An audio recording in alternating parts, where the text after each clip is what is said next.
हम इतने आसानी से कैसे क्रोधित हो जाते हैं, अपने क्रोध पर कैसे नियंत्रण करें। सोचने वाली बात तो ये है कि जब हमें आदत पड़ जाती है ना गुस्सा करते रहने की, तो आसानी से गुस्सा आएगा।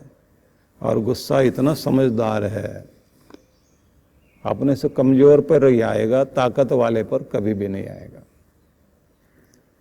ताकत वाले को देखकर ये आसानी से आएगा भी नहीं। क्या आसानी से क्या, ये ताकत लगाकर भी नहीं आने वाला, क्योंकि उसको दिखाई देता है कि यहाँ पिटने का पूरा पूरा चांस है, इसलिए वहाँ गुस्सा नहीं कर सकता। ज़्यादातर माँ पर गुस्सा करते हैं बच्चे, पिता थप्पड़ वप्पड़ दिखा सकता है, इसलिए उसकी तरफ कम ही गुस्सा करते हैं।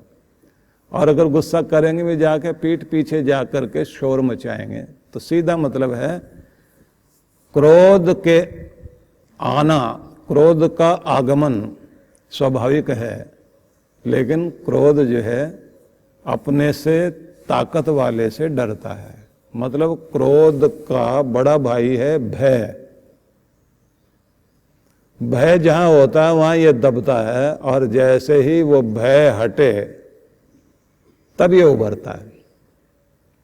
क्रोध जब आता है तो इसकी एक आदत है, ये सबसे पहले आपकी मुस्कुराहट छीन लेता है, और उससे भी पहले ये आपकी शांति को छीनता है। मस्तिष्क अशांत होता है तो क्रोध का उफान आता है। और अगर हम इसकी थोड़ी सी और बारीकी में जाएं तो फिर ऐसे समझ लीजिए कि क्रोध परमात्मा का दिया हुआ वह एक रूप है जो आपके विरुद्ध कोई भी चीज होती है उसे हटाने के लिए आपकी ऊर्जा का विस्फोट क्रोध है। अगर ये ना हो तो आप कभी भी अपने दुख को, पीड़ा को, बाधा को दूर करने की कोशिश भी नहीं करोगे। इसलिए गुस्सा कभी अपने पर आता है, कभी अपनों पर आता है, कभी समाज पर आता है। नहीं गुस्सा आएगा, नहीं आपके अंदर उबाल आएगा, आप परिवर्तन नहीं ला सकते। न समाज में लाएंगे, न अपने ऊपर, अपने अंदर भी आप परिवर्तन नहीं ला सकते। लेकिन ये ध्यान रख लीजिए कि क्रोध की अग्नि उतनी ही ठीक है जो मर्यादा में रहे, जिससे आप, जैसे घर में आप खाना बनाने के लिए अग्नि का प्रयोग करते हैं, वो चूल्हे में अच्छी लगती है, चूल्हे से बाहर आई हुई अग्नि अच्छी नहीं लगती। अपने क्रोध का प्रयोग करना सीख जाइए। क्रोध आपका प्रयोग कर ले तो फिर वो यमराज है, वो फिर जीवन को खत्म कर देगा।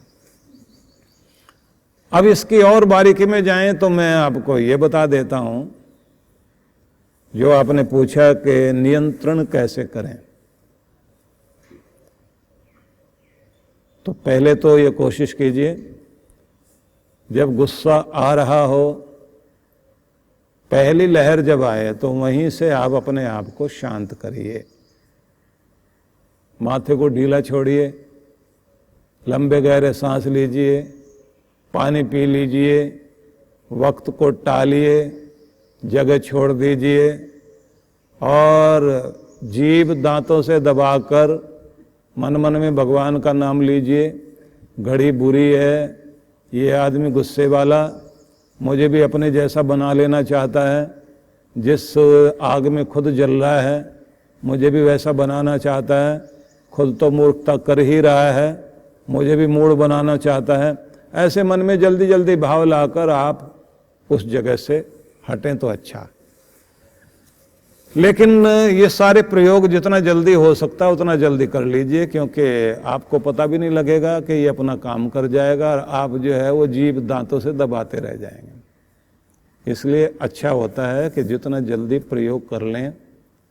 और खास बात, जब तक आप मुस्कुराते रहेंगे गुस्सा अपना प्रभाव नहीं बनाएगा। आप मुस्कुराते रहिए, माथा ठंडा रखिए। जैसे मुस्कुराना छोड़ा और जहर चढ़ा, जैसे वो कहते ना, सांप के काटे हुए आदमी को सोने मत देना। सोया और जहर अपना काम तेजी से कर गया। इसलिए लोग ज्यादातर जो है वो जगाए रखने की कोशिश करते हैं। ऐसे ही आपने ये कोशिश करनी है, जब तक आप मुस्कुराते रहेंगे तब तक क्रोध का जहर चढ़ेगा नहीं। जैसे मुस्कुराना बंद हुआ, ये अपना काम कर जाएगा। और बारीकी में जाएं तो यहां से शुरू करते हैं कि क्रोध जब आता है तो आप पर हावी कैसे होता है। ये जो कनपटी ना आपके, सबसे पहले यहां चिंगारी आती है, कनपटी गर्म होने शुरू होती है।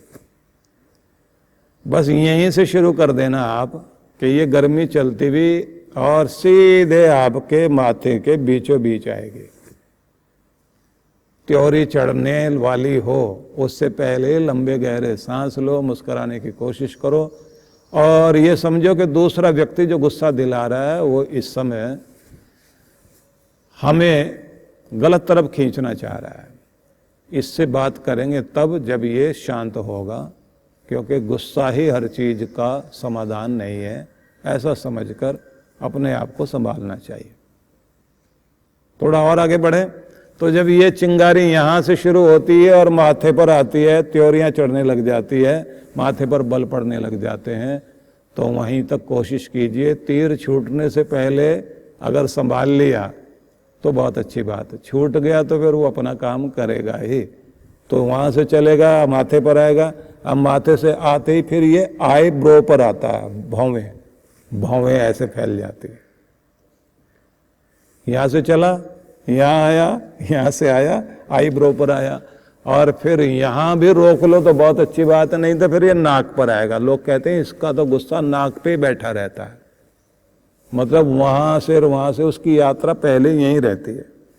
जिसका गुस्सा नाक पे बैठा रहता है उसे बोलते हैं तुनक मिजाज। ऐसे व्यक्ति जो है बात बात पे गुस्सा करेंगे। आपने देखा होगा कि जानवर जब गुस्सा करते हैं तो उनके नाक से फूं फूं की आवाज आने लग जाती है। जिन लोगों को इंसान भी जानवर बनने लग जाता है तो उसके नथुने फूल जाते हैं, ऐसे गुस्सा यहां तक पहुंच गया, नाक तक।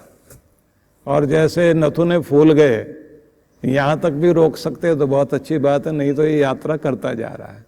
इसके बाद कहां जाता है, होठ पर, होठ फड़कते हैं। फिर आपने देखा होगा इसकी यात्रा बड़ी अद्भुत है। जब होठों पर आ जाएगा, होठ फड़कने लग जाते हैं, तो उस समय दांत पीसने को तैयार होता है आदमी। होठ दबाएगा दांत से, तो इसका मतलब है अब ये दांतों पर जाने वाला है।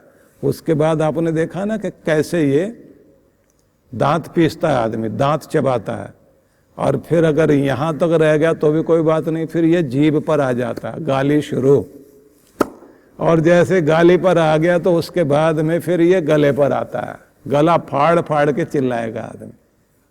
अब बड़ा कमाल का है ये, कहां से चलता है और कैसे चढ़ता है। गला फाड़ के चिल्ला रहा है तो उसके बाद कंधों पर आ जाता है, बाहें चढ़ाने लग जाता है आदमी, बाहों पर आ जाएगा, आ तू अब मैं देखता हूं तुम्हें।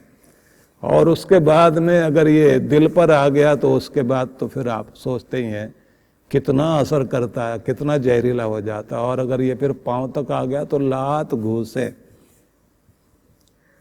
तो बड़ी लंबी यात्रा है इसकी, इसका अपना एक मनोविज्ञान है। नवजीवन साधना। क्या नकारात्मक विचारों को मन में आने ही न दें?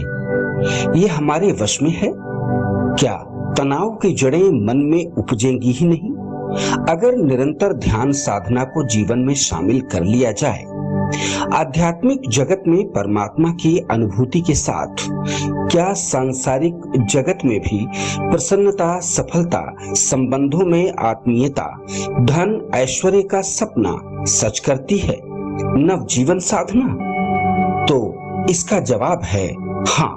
इस कल्पना को साकार रूप देने का संकल्प है गुरुवर श्री सुधांशु जी महाराज व श्रद्धेया अर्चिका दीदी द्वारा भक्तों को ध्यान साधना की एक और अनुपम भेंट, नवजीवन साधना।